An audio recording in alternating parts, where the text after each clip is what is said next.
क्या आप जानते हैं कि पौराणिक ग्रंथों में एक ऐसे गणेश अवतार की भविष्यवाणी की गई है जो घोड़े पर सवार होकर आएगा? यह हम रहस्यमय धूम्रकेतु अवतार है, नहीं है ये।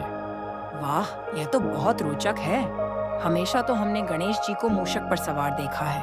यह एकदम अलग परिकल्पना है। देखिए, गणेश पुराण में 4 महायुगों में गणेश जी के अलग अलग अवतारों का वर्णन है। सत्य युग में महाकर्ण, त्रेता में मयूरेश, द्वापर में गजानन और कलयुग के लिए धूम्रकेतु।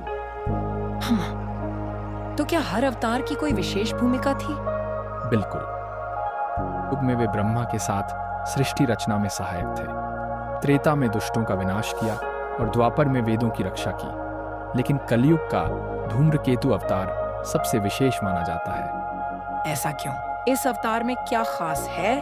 देखिए, धूम्रकेतु अवतार अग्नि शक्ति से युक्त होगा। यह कलयुग के अंत में प्रकट होगा, जब अधर्म अपनी चरम सीमा पर होगा। कहा जाता है कि वे कल्कि अवतार के साथ मिलकर कार्य करेंगे। तो क्या इसका मतलब है कि यह अवतार अभी तक नहीं हुआ है?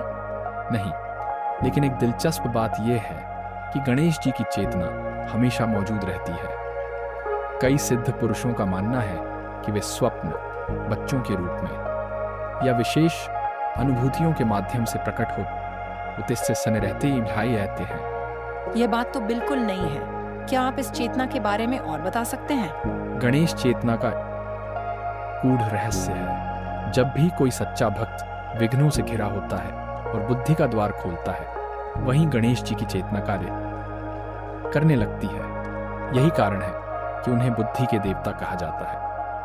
और धूम्रकेतु अवतार में यह चेतना कैसे काम करेगी?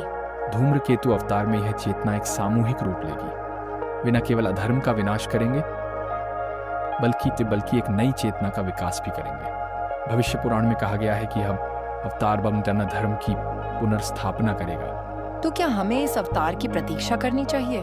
प्रतीक्षा तो करनी है, लेकिन साथ ही यह भी समझना होगा कि गणेश जी की कृपा हर क्षण हमारे साथ है। हमें बस उनके प्रति समर्पण और श्रद्धा की भावना रखनी है। जैसा कि पुराणों में कहा गया है, जहां श्रद्धा वहां सिद्धि। यह वार्ता वाकई बहुत ज्ञानवर्धक रही। गणेश जी के इस रूप के बारे में जानकर एक नया दृष्टिकोण मिला। और अंत में यही कहूंगा कि धूम्रकेतु अवतार की कल्पना हमें यह सिखाती है कि परिवर्तन अवश्यंभावी है, चाहे वह व्यक्तिगत हो या सामाजिक। गणेश जी की चेतना हमेशा मार्गदर्शन करती रहेगी।